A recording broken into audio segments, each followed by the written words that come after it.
nó bé tua ở xí bút bể nó hẻm sợ nó bé tua xíu lon đồng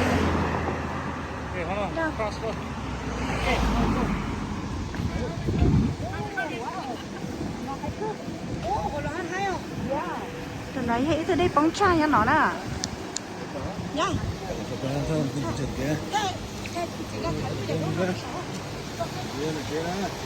Đó là kia.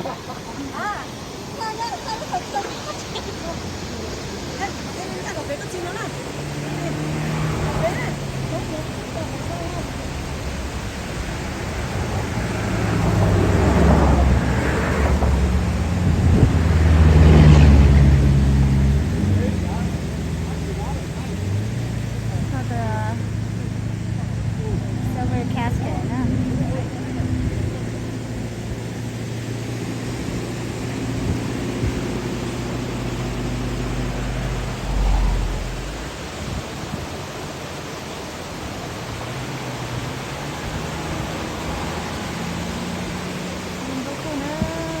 về New Hampshire đó.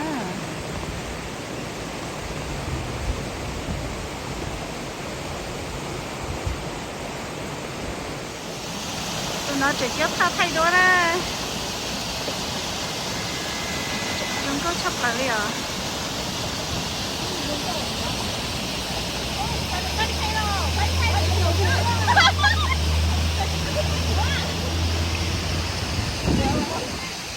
Nó đồ đã tỏi rong rồi nó sao thì bé nó nè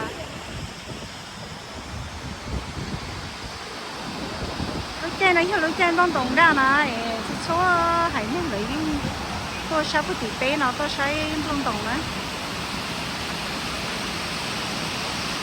do vì số nó sẽ để giống đông nó trong tảo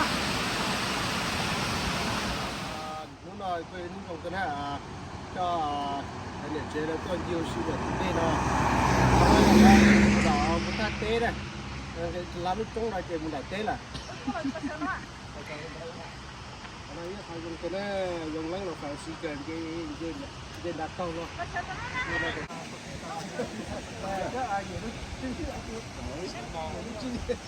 chi thế để sản xuất hay thế đây là bé à nó cho sao bé to cho nó họ bé nói hết không nhiều sợ nó chia cho tốt trong hộp bé ha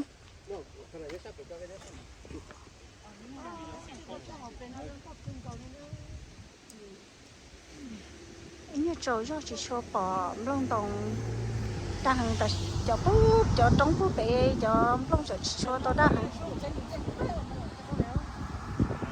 họ bán trở lại nhá nó thay đổi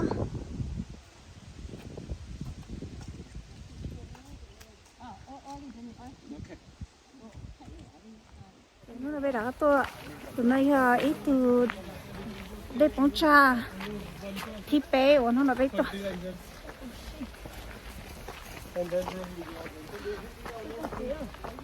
Welcome to Panda Channel.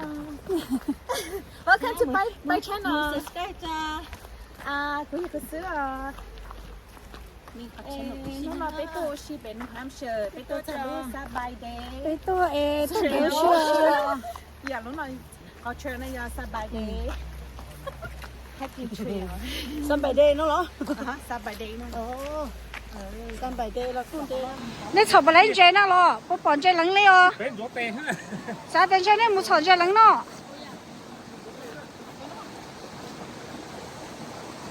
yêu bên cái từng chia chữ từng chia nó nôm lại trả ta là hay là chỉ mấy nữa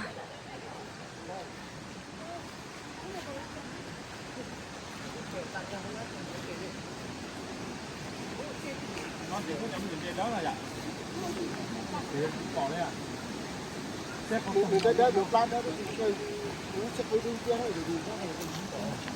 nên tôi chỉ trong cửa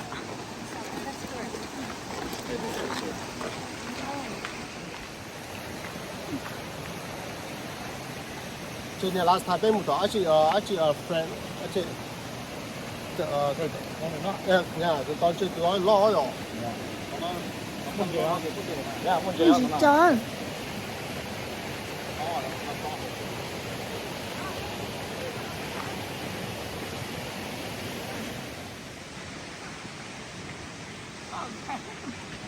Go ahead. I only do video.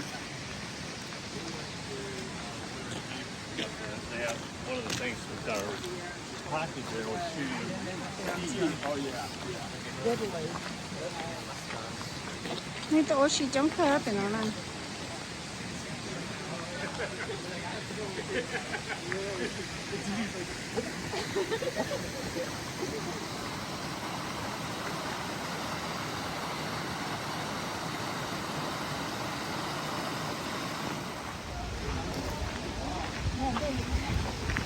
Yeah, chắc là nói chơi. Ít khỏi đây tặng nhá nó, lúc ở đây tặng nhá nó. Thật sự mà tôi mà rong rồi ở đây nó ở xí nè. Bé.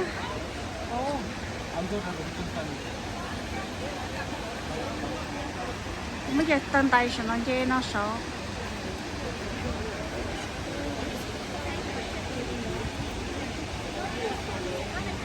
Con nó thì nó là.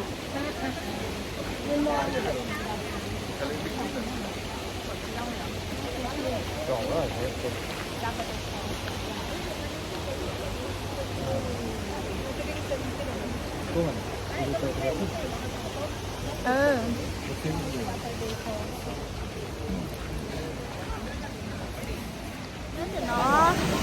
Nó từ đây phóng tròn được rồi này nè.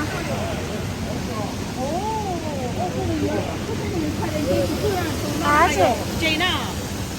Mình chơi không nó. Dạ, chị mình chơi giống nó. Nếu sợ mà. Sợ mà thì không có đâu đấy nữa.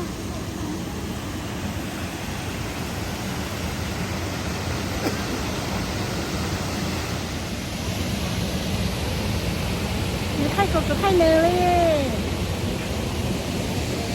Go, bye. Hả? Ok.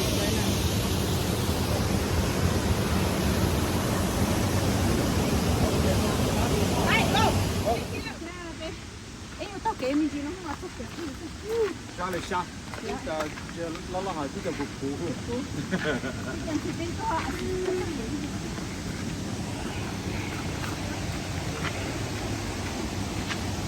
Không có còn nói nhá, không có ta đấy nhá, không nói.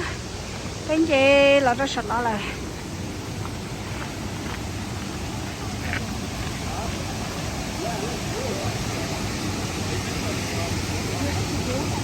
À. Nhớ nó đã thấy rồi. Rồi được rồi em nó.